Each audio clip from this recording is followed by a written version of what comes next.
The Grandest Game by Jennifer Lynn Barnes. Chapter 45, Gigi.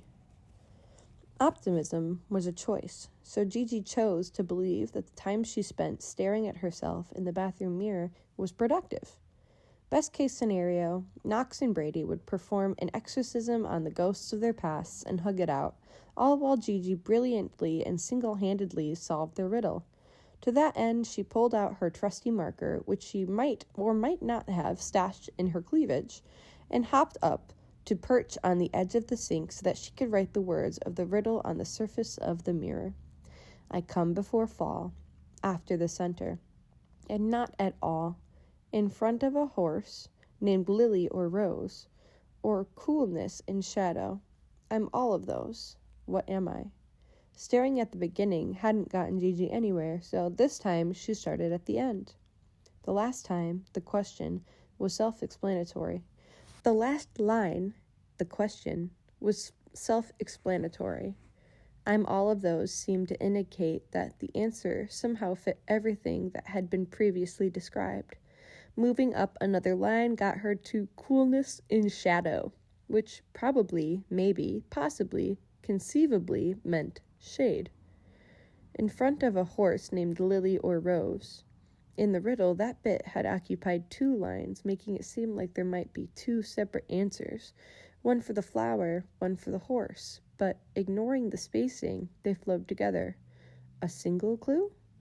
Gigi's fingers found their way to the vibrant blue-green pendant nestled just above her collarbone. She closed her fingers around it and thought harder. A horse named Lily or Rose. Obviously, those were flower names, but this was a riddle. Obvious didn't mean right. So, what was the less obvious interpretation? What did it mean if a horse was named Lily or Rose? They're girls' names. Gigi's grip on the jewel tightened as her lips worked their way into a blinding grin. A horse named Lily or Rose was female.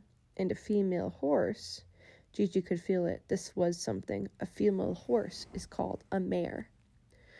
What if that was all those 2 lines meant, in front of a mare? Supercharged by the possibility, Gigi exuberantly hopped off the sink. A more coordinated or less on the verge of something person would have stuck the landing. Gigi didn't. She toppled over, and somehow, in the process of trying to catch herself, she managed to forget to let go of the pendant.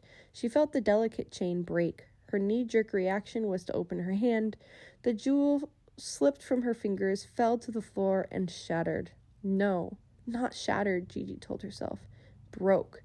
There were only 3 pieces. She scrambled to collect them, and it was only after she'd picked up the second piece that she realized the jewel hadn't broken either. It had separated, cleanly, along the lines of the gold wiring. Like the jewel pendant had been cut in half before, like the wiring had been holding it together. Half. Gigi stared at the 2 pieces of the jewel in her hand, then looked to the 3rd piece of debris on the floor, the piece to which the gold wiring was still attached. Not the color of the ocean, not a jewel. Gigi made her way toward it on all 4s. The 3rd piece was tiny and obviously electronic. A person with a less eclectic or more legal array of hobbies might not have recognized it for what it was, but Gigi did. A listening device. She'd been bugged. End of chapter 45.